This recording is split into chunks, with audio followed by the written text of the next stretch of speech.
Ecco, qui ci troviamo a Collalto, la zona delimitata che va verso il Pedrè di Barbisano, e qui abbiamo degli insediamenti di opera di ingegneria militare austro-ungarica. Quindi in quella zona lì vedete che è un bunker e qui venivano messe dentro armi, bombe e quant'altro, perché c'erano anche dei cannoni qui che sparavano verso il Montello, e questo è un manufatto molto importante che raccoglieva praticamente i palloni pressostatici usati per la fotografia. Quindi gli austriaci, austro-ungarici, avevano praticamente dei tecnici molto attenti a fotografare il territorio, quindi veniva fotografato sia con gli aerei che passavano sopra, ma proprio foto fatte con le macchine del tempo d'allora, ma molto particolari, che si vedono veramente dei micro sistemi di puntamento e quant'altro, venivano fuori da qui, praticamente venivano caricati di gas e andavano su anche a 100 metri da questa parte. Quante sofferenze corrono alla memoria ricordando i giorni del fronte, ormai dimenticato, macerie, distruzione, danneggiamenti morali e fisici. La prima guerra mondiale segnò infatti indebolmente le nostre terre e la nostra gente. Nel 1918 il castello di San Salvatore presentava un paesaggio triste e desolato. Sotto i colpi dell'artiglieria erano andati perduti i palazzi comitali, sbrecciata la cinta muraria, danneggiato gravemente Palazzo Doardo, disastrate tutte le chiese, perso il ciclo d'affreschi del Pordenone, abbattuto parte del borgo, colpita la Torre Grande e dissestata l'azienda agricola. Un commentatore dell'epoca ricordava che era perduto il gioiello, la gemma dei castelli medievali, non solo del Trevigiano, ma del Veneto tutto, e forse d'Italia. Ma non fu così. Manfredo di Collalto e San Salvatore, marzo 2003. Bene, siamo arrivati qui al Col di Guardia, o di Guarda come dicono tanti.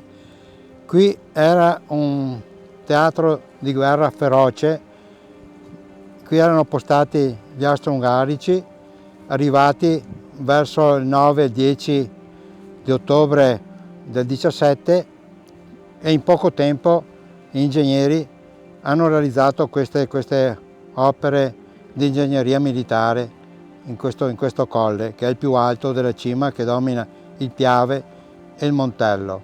Ecco, siamo qui grazie a aver avuto l'accesso dalla famiglia Collalto, quindi il dottor Giustiniani di Borgoluce, che ci ha dato l'accesso, che lo ringraziamo di cuore. Come potete vedere da queste trincee e gallerie che entrano, qui sotto ci sono dei locali che era il comando. Da qui partivano le linee telefoniche che ricevevano le comunicazioni in prima linea dal Piave e dopo trasmettevano al castello di San Salvatore, a Collalbrigo, Conegliano e Vienna. Questa era un po' la distribuzione del comando appunto austro-ungarico, e qui era praticamente comandato da generale Borovic. Erano in totale 59 divisioni gli austro-ungarici e 56 divisioni italiani e austriaci. In questa zona di Susegana, il comando da Conegliano degli Honved ungheresi, che ricevevano tutte le comunicazioni, erano postati circa 30.000 uomini qui nella zona di Susegana.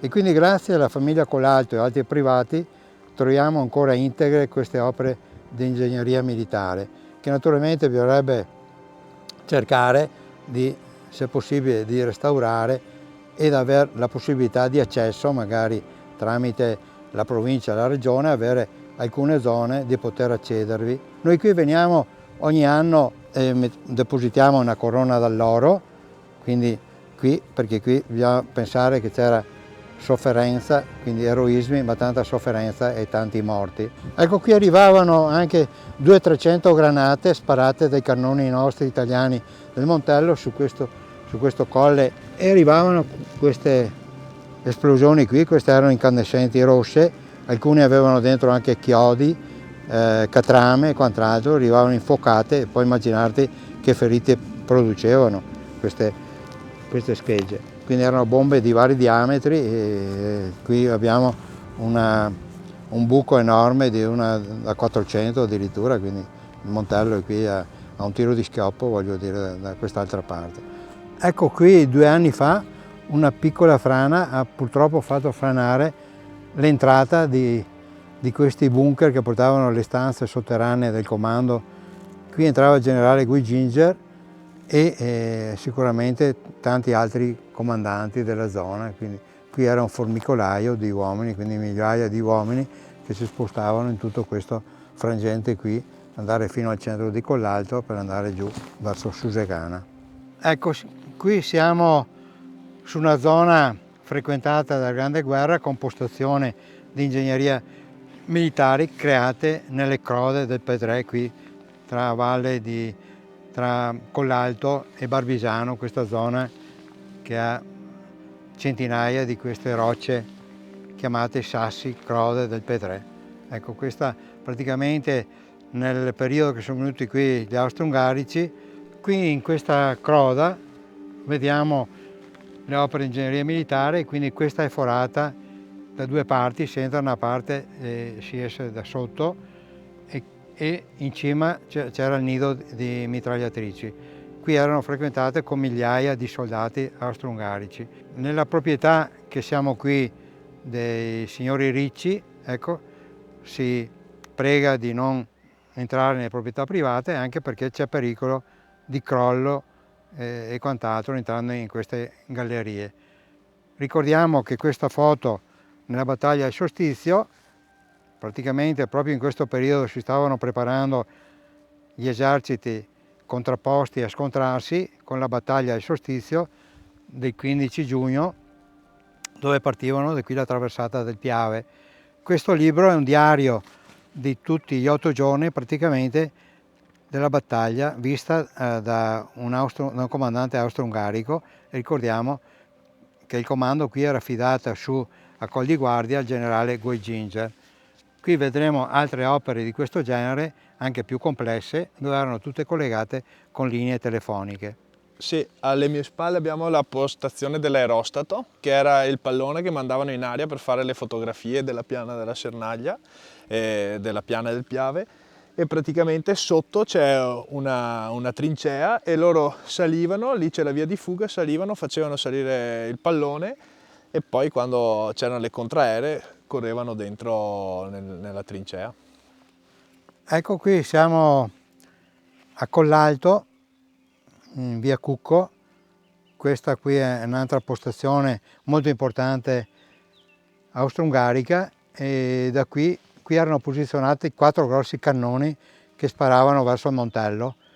Questi qua nella battaglia del Solstizio, praticamente dalla notte che sono partiti a sparare, nel pomeriggio erano già con le bocche rosse da tanti proiettili che sono partiti da qui. Ecco, questa è una zona strepitosa, molto importante per poter fare dei studi e ricerche.